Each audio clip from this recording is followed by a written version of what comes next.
बोलो जगदम्बे मात की जय। श्री हरि ओम श्री परमात्मने नमः। श्रीमद्वैपायन मुनि वेद व्यास प्रणीत महाभागवत देवी पुराण 37वां अध्याय। शिवजी द्वारा हनुमान रूप में प्रकट होने की बात बताना। विष्णु का महाराज दशरथ के घर में राम, लक्ष्मण, भरत और शत्रुघ्न के रूप में प्रकट होना, लक्ष्मी का सीता के रूप में तथा अन्य देवगणों का ऋक्ष, वानर आदि रूप में प्रकट होना।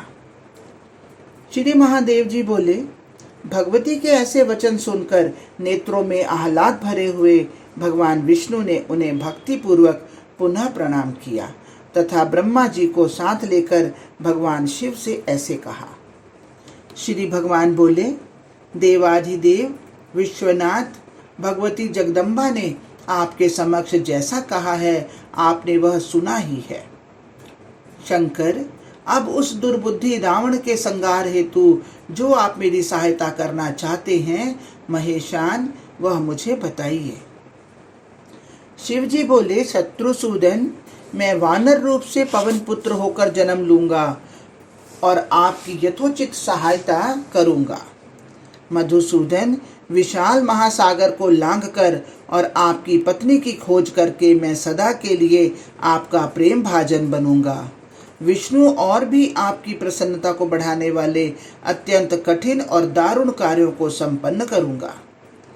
जब मैं लंका में सूक्ष्म वानर रूप से प्रवेश करूंगा तब स्वयं लंकेश्वरी देवी निश्चय ही लंका का त्याग कर देंगी। मैंने वह बता दिया जिस प्रकार की सहायता मैं करूंगा, क्या वह ब्रह्मा जी और आपकी प्रसन्नता के लिए होगी?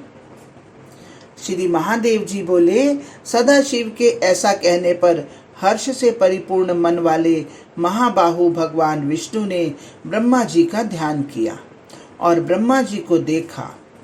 तब ब्रह्मा जी ने भी विष्णु भगवान की इच्छा को जानकर हंसते हुए निर्विकार भगवान नारायण से ऐसा कहा। ब्रह्मा जी बोले, देव, मैं आपकी सहायता के लिए अपने अंश से ऋक्ष योनि में महाबल तथा पराक्रम से युक्त होकर पहले ही जन्म ले चुका हूँ। मैं आपके हित में निरंतर आपको अच्छी सलाह दूंगा। धर्मराज स्वयं लंका में उस दुरात्मा राक्षस राज रावण के भाई विभीषण के रूप में जन्म ले चुके हैं। देव, वे भी अपने भाई का साथ छोड़कर आपके सहायक बनेंगे। आप शीघ्र ही मनुष्य रूप में अवतार लें और इस चराचर जगत की रक्षा करें। श्री महादेव जी बोले, भगवान विष्णु ने परमेश्वरी जगदम्बा की प्रार्थना करके भूलोक पर महाराज दशरथ के गृह में जन्म लिया है। मुनिवर, वे स्वयं एक ही 4 रूपों में महाराज दशरथ के यहाँ महाबली राम, लक्ष्मण, भरत और शत्रुघ्न के रूप में प्रकट हुए हैं, जो पराक्रम के साथ ही अत्यंत रूप सौंदर्य की राशि हैं। महामते, श्री राम और भरत दोनों दुर्वा दल की श्याम आभा से युक्त थे और दूसरे 2 लक्ष्मण और शत्रुघ्न स्वर्ण के समान गौर छवि वाले थे। मुनिवर, बाल्यकाल से ही शुभ लक्षणों से युक्त लक्ष्मण सदैव श्री राम के और शत्रुघ्न श्री भरत के अनुगामी थे। भगवती लक्ष्मी भी महाराज जनक के घर में परम सुंदरी कन्या के रूप में पृथ्वी तल पर अवतरित हुई। ब्रह्मा अपने अंश से ऋक्ष योनि में महाबुद्धिमान जाम्बवान के रूप में विख्यात हुए। इसी प्रकार भगवान शिव अपने अंश से अवतार लेकर महाबल और पराक्रम से युक्त पवन पुत्र हनुमान के रूप में विख्यात हुए। वे किष्किंधा नगरी में रहते हुए वानर राज के मंत्री बने। महामती, नारद जी, अन्य देवगण भी इसी प्रकार ऋक्ष और वानर के रूप में प्रकट होकर वन प्रांत में रहते हुए राम रूप में भगवान विष्णु के अवतार ग्रहण की प्रतीक्षा करने लगे।